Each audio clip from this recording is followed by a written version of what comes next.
मस्त भरपूर लेअरवाली करंजी कशी बनवायची ते पाहणार आहोत। इथे 1 वाटी बारीक रवा घेतलेला आहे। आता सेम वाटीने आपण 1 वाटी मैदा घेणार आहोत। तर वाटीचं प्रमाण सेम ठेवायचं। यामध्ये चवीनुसार मीठ टाकायचं, व्यवस्थित मिक्स करून घ्यायचं। हे कोरडे जिन्नस मिक्स केले की आपण आता 2 वाटी मैदा आणि रव्यासाठी 2 चमचे आपण तूप कडकडीत गरम करून घेणार आहोत। ते मिक्स करून घ्यायचं आणि आता यामध्ये थोडं पाणी घालून याचा छान घट्टसर असा गोळा मळून घ्यायचा। पाणी घालून घट्टसर गोळा मळून घेतला की हा गोळा आपण साधारण अर्धा ते 1 तास रेस्ट करायला ठेवणार आहोत।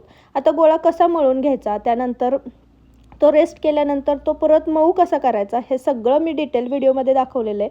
लिंक मी वरती त्रिकोणात देते, तुम्ही नक्की व्हिडिओ पूर्ण चॅनलवरती बघा। त्यानंतर साठा कसा बनवायचा, यापासून हे छोटे छोटे गोळे कसे बनवायचे हेही मी दाखवलेलं आहे। आता त्यातलाच एक गोळा घ्यायचा आणि छान पुरीच्या आकाराने छान गोल लाटून घ्यायचा। आता यामध्ये तयार केलेलं सारण भरायचं। सारणाचाही पूर्ण व्हिडिओ मी डिटेलमध्ये टाकलेला आहे, लिंक मी वरती त्रिकोणात देते। सारण घातल्यानंतर पाणी लावून ही छान अशी करंजी एकसारख्या आकाराने दाबून घ्यायची।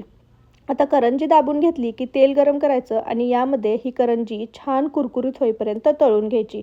तर करंजी तळताना यामध्ये काय करायची प्रोसेस हेही मी दाखवलेलं आहे, त्यामुळे पूर्ण डिटेल व्हिडिओ तुम्ही नक्की बघा, तुम्हाला खूप मदत होईल। तर मस्त कुरकुरीत अशी आपली भरपूर लेअरवाली छान साठ्याची करंजी तयार आहे। नक्की बघा। व्हिडिओ आवडला तर चॅनलला नक्की सबस्क्राईब